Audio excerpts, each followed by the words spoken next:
I think the Lakers will give the Warriors some go in the playoff series. You on That's drugs. the 6-game And series. you on fucking drugs. 6-game series. And you on not fucking impossible drugs. to beat this And team. you on This drugs. would be like, look, Unless Kawhi Leonard come there during the goddamn offseason, you on goddamn drugs. The Rockets would be switching everything. Y'all gonna see. Crazy. Watch. Switching everything crazy. No. And again, you got 4 isolation scorers on the court.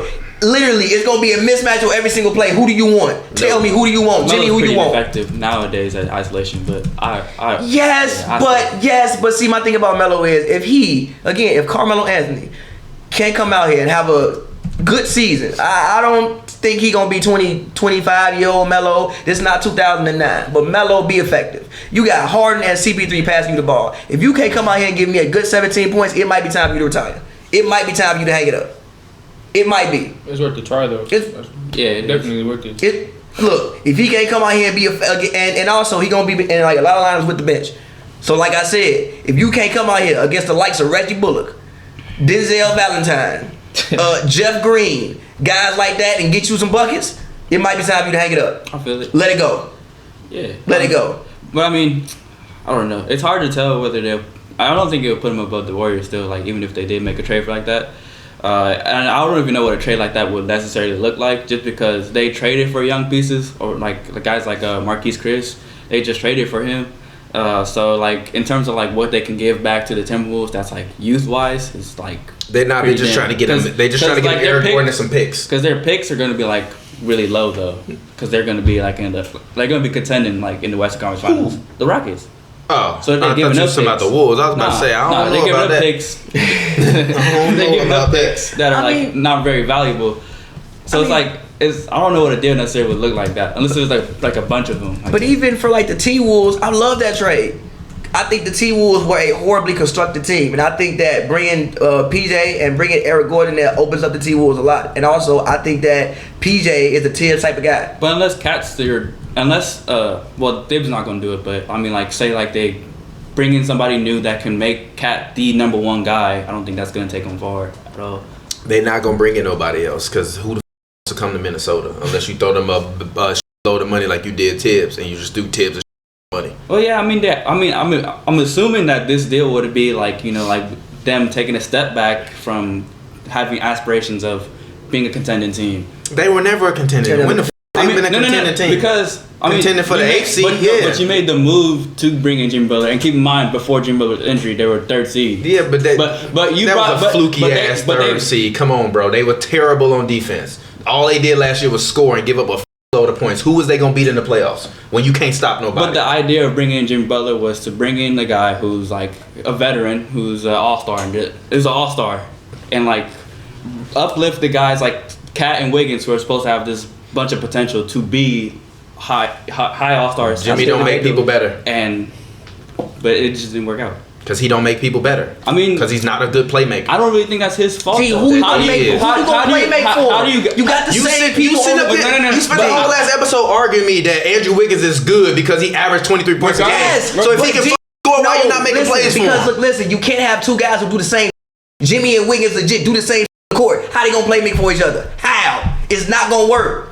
It don't work. That's bullshit. That's bullshit. D Wade and LeBron did the same. Wade and LeBron James. No, but you can't. And also, hold on. No, but if they can make it, no, wait a minute. If they can make it work with them two being as the Titans that they are in NBA history, you telling me little old Jimmy Butler and Andrew Wiggins can't figure out how to share the ball? No, because they not LeBron. I think you guys are like underestimating what Jimmy Butler did for the Wolves, because you don't just go from a 3rd seed to like the 9th seed in your absence, like just out of nowhere. I mean, like granted it was like a 3-game difference, but it wasn't just Jimmy. But I mean, you can say the same thing about the Blazers though. The Blazers at one point in time, everybody, they were the 3rd seed. They got swept. So 3rd seed don't mean.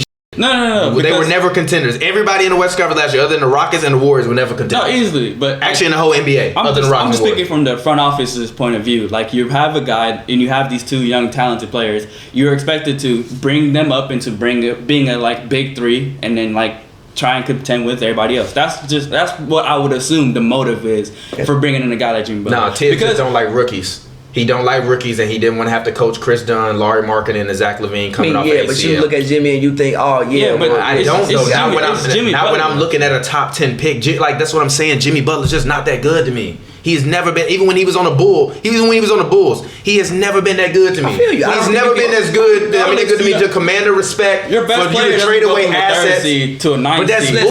bullshit though, bro. And then contend for the last. That's when all them teams were separated by 5 games, bro. They was all separated by 5 games. That 3 games that 3rd seed don't mean shit when it's still 20-some games left in the season. But there's guys like Dame and there's guys like Russ in the league that give a about Dame Lillard. Keep in mind they're contending for that spot. You have all-stars that are contending that spot with Jimmy Butler, and he's up there. Listen, my man is supremely overrated, and y'all gonna see regardless of where he goes, he's supremely overrated. Y'all got way too much confidence in Jimmy Butler. The reason why I also love Jimmy to the Rockets is I don't think you can build a championship team around Jimmy Butler. I don't think he's that good. I think he's good enough to be the second best player on a championship team, second or third. But I don't think he's good enough to be, again, the number 1 option on a championship team. And you come here and do that, though. Huh? It's not a lot of guys. Exactly. It's maybe 5 people in the league I build a team around. Yeah. Maybe 5. Like a championship team, maybe 5 people. Yeah. So I would love this destination. I think this and Miami are the best destinations for Jimmy. Why does everybody keep saying Miami? I don't understand. What can Miami do? That's a slow. They don't have like space for that. Yeah, that's a slow pace, grit and grind defense. Yeah, but that's what they. I mean, again, also. Who are they gonna beat though? You in the East. Like all of these moves, unless he get traded to the Rockets, makes all these other teams marginally better because Jimmy just makes your team marginally better. I think like the teams that are like he put in his list, like the Clippers and the Nets, that someone that can bring in somebody else with him make more sense than Miami. Just because Miami doesn't have the space to be moving people like that. The reason why I said Miami though is because 1, Jimmy's a hard worker. He want to work hard. Apparently Miami got the best training regimen in the league. Yeah, D Wade even I think had 15% body fat. Went there had 7. Yeah, so and also you got D Wade there, and I think that if Jimmy comes in again, you in the East, and with the influx of talent that left the East, you go into the East. I think he makes them a top 4 team. Miami was just missing a star.